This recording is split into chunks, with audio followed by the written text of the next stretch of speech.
नमस्कार साथियों, आप देख रहे हैं लोक समाचार फलोदी। मैं पत्रकार संतोष व्यास। आज की प्रमुख खबर, फलोदी शहर के बेरुगर सराय की एक डोली की जमीन के मामले को लेकर मठाधीश महंत गिरी महाराज के नेतृत्व में एक प्रतिनिधि मंडल ने जिला कलेक्टर फलोदी से मिलकर इस मामले का निस्तारण करने की मांग की है। को ज्ञापन देने के लिए हम सभी आए हैं। मठ की भूमि के ऊपर अतिक्रमण करके खसरा नंबर 257 61 बीघा और 9 बिस्वा पर रसूखदार और बाहुबल व्यक्ति द्वारा उसको कब्जा करके उसको हस्तांतरण करके दूसरों के नाम पर करवा के उसको बेचवान कर दिया।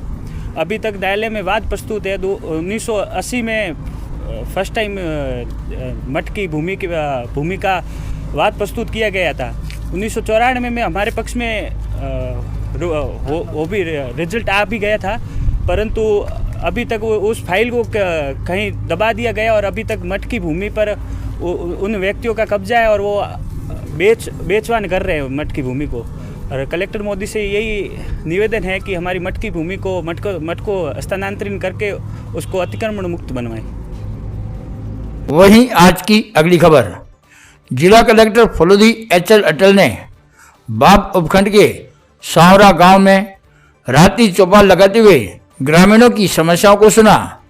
इस दौरान ग्रामीणों द्वारा विद्युत बिल वितरण, विद्युत कनेक्शन, आधार कैंप लगवाने, मुआवजा, पेंशन सत्यापन, पट्टे वितरण सहित अन्य समस्याओं को उन्होंने रखा। सभी प्रकरणों को ध्यान से सुनते हुए जिला कलेक्टर फलोदी ने संबंधित अधिकारियों से जवाब लेते हुए समय पर प्रकरण का गुणवत्ता के साथ निस्तारण कर परिवादी को राहत प्रदान करने के निर्देश दिए हैं। वहीं रात्रि चौपाल में 3 साल से मुआवजे के लिए परेशान फरियादी की परिवेदना सुनते हुए जिला कलेक्टर ने उपखंड अधिकारी बाप और तहसीलदार को प्रकरण की जांच करते हुए वस्तु स्थिति रिपोर्ट भिजवाने के निर्देश दिए हैं। साथ ही परिवादी के आवास का पता भी त्वरित देने के निर्देश दिए हैं। इसी प्रकार विकास अधिकारी को आज तक जारी सभी पट्टों की अद्यतन सूची प्रस्तुत करने व लंबित प्रकरणों के पट्टे टीम गठित कर आवश्यक कार्य करते हुए जारी करने के निर्देश दिए हैं। वहीं अनुसूचित जाति व जनजाति के लिए शमशान भूमि के प्रकरण पर तहसीलदार को प्रस्ताव तैयार करने के निर्देश दिए हैं। इस दौरान रात्रि चौपाल में उपखंड अधिकारी बाप सुखराम पिंडेल, तहसीलदार अनुपाराम सहित अन्य अधिकारी व जनप्रतिनिधि उपस्थित रहे। वहीं आज की अगली खबर, गौ भक्त स्वर्गीय मुरली बोरा की 25वीं पुण्यतिथि पर आज श्रद्धा सुमन अर्पित किया गया।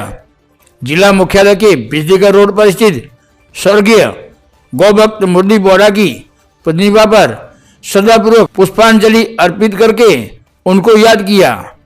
इस अवसर पर अधिकांश वक्ताओं ने गौ माता को राष्ट्रमाता घोषित करने की मांग भी की। इस कार्यक्रम में भाजपा नेता गोपाल रंगा, जगदीश पालीवाल, गौ भक्त कैलाश व्यास, भाजपा नेता लक्ष्मीनारायण व्यास, मनीष पुष्करना, घनश्याम धानवी, जितेंद्र व्यास, प्रेम धानवी, गौ भक्त श्री वल्लभ बोरा, महावीर व्यास सहित कई प्रबुद्ध नागरिक उपस्थित रहे। जय गौ माता।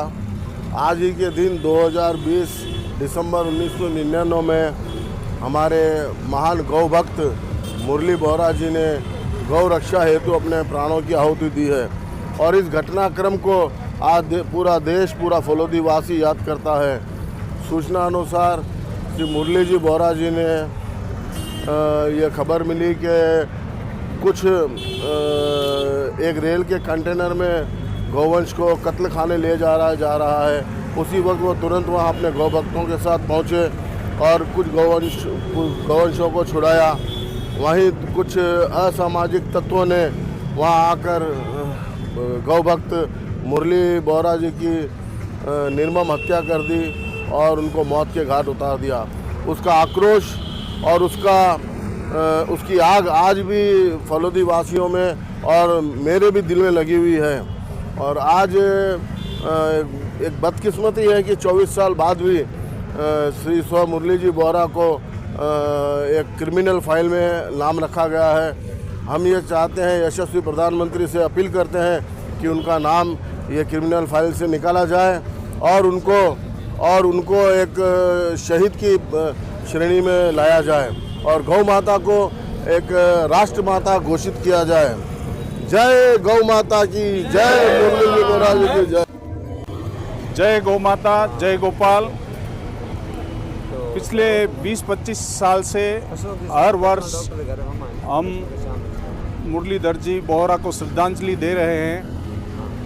तो मेरा ये मानना है कि सच्ची श्रद्धांजलि जब मानी जाएगी जब उनकी फाइल को वापस खुलवा करके और जिन लोगों ने उनकी हत्या की है उनको उनकी सज़ा मिलनी चाहिए। उनको सज़ा मिले तब सच्ची श्रद्धांजलि मानी जाएगी, मेरा ये मानना है। जय सनातन धर्म, जय गौ माता। 1999 में जब ये पता चला कि अवैध गौ बछड़ों का कंटेनर बिहार की ओर जा रहा है, तब यहाँ के समस्त गौ प्रेमियों और हिंदू समाज के सभी धर्म प्रेमियों ने उस कंटेनर को खाली करवाया और उस दौरान उनका असामाजिक तत्वों से भिड़ंत हुई और उसमें हमारे स्वर्गीय मुरली जी बोहरा का असामाजिक तत्वों ने उनके ऊपर वार किया और वो उस वक्त शहीद हो गए। आज मुरली जी बोहरा इस संसार में नहीं है, लेकिन गौ भक्ति के लिए उनका ये बलिदान कभी व्यर्थ नहीं जाएगा और उनका इतिहास में हमेशा हमेशा के लिए नाम रहेगा। और जैसा कि अभी कैलाश जी ने बताया कि गौ माता के लिए हमारा सनातन विश्वविख्यात है। भगवान कृष्ण ने गौ माता की सेवा की थी, उनके दूध से वो बड़े हुए थे। और आज भी आवश्यकता इस बात की है कि हम गौ माता के लिए क्या कर सकते हैं। आज परिस्थितियां जो बन रही है, जिस प्रकार से प्लास्टिक का उपयोग हो रहा है, जिस प्रकार से गौ माताओं को आवारा छोड़ दिया जाता है और जिस प्रकार से उनकी दुर्गति हो रही है, उसके लिए हर धर्म प्रेमी को आगे आना चाहिए। और ये उपदेश का विषय नहीं है। अगर मैं ये कह रहा हूँ तो मेरा भी ये फर्ज बनना चाहिए कि मैं उनकी सेवा के लिए, अगर मैं प्लास्टिक मुक्ति का अभियान भी अगर चलाता हूँ तो ये मेरे लिए वो अपने आप में गाय माता की सेवा होगी। आज भी सैकड़ों हजारों लोग गौ भक्ति के लिए समर्पित है। बहुत सारे लोग निस्वार्थ भाव से सेवा लगे थे। पिछले 2 साल पहले जब लंपी का रोग आया था तो फलोदी में भी बहुत सारे गौ प्रेमियों ने रात भर जाग करके गौ माता की सेवा की थी। और ये निवेदन रहेगा कि हमारा जो आर्थिक तंत्र है वो पशु के साथ अगर कृषि है तो गौ पालन भी है।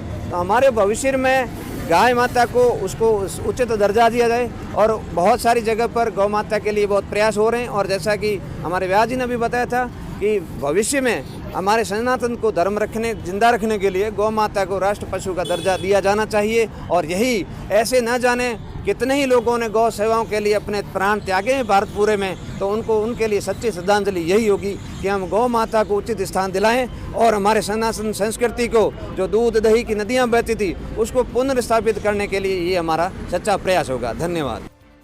वहीं आज की अगली खबर, राजस्थान प्रदेश अनुसूचित जनजाति पिछड़ी जाति अधिकारी कर्मचारी संयुक्त संगठन का वल्लभ लकेश्वरी को फलोदी जिला अध्यक्ष पद पर नियुक्त किया गया है। केंद्र सरकार, राज्य सरकार एवं संविदा कर्मी सर्व कर्मचारी अधिकारी फलोदी के साथ ही विभिन्न राजनीतिक सामाजिक संगठनों, शिक्षक संगठनों, गैर राजनीतिक संस्थाओं, किसान मजदूर संगठनों, स्वच्छकार संगठनों सहित अनेक गणमान्य लोगों ने लकेश्वरी की इस नियुक्ति पर खुशी जाहिर करते हुए शुभकामनाएं दी व अधिकारी कर्मचारी संयुक्त संगठन के प्रदेश अध्यक्ष रामस्वरूप मीणा जयपुर का आभार भी जताया। कर्मचारी नेता लकेश्वरी ने अपनी रणनीति पर प्रकाश डालते हुए आरक्षित वर्ग के अधिकारियों एवं कर्मचारियों के हितों और गरिमा को अक्षुण्ण रखने के लिए सदैव कटिबद्ध रहने का संकल्प भी दोहराया।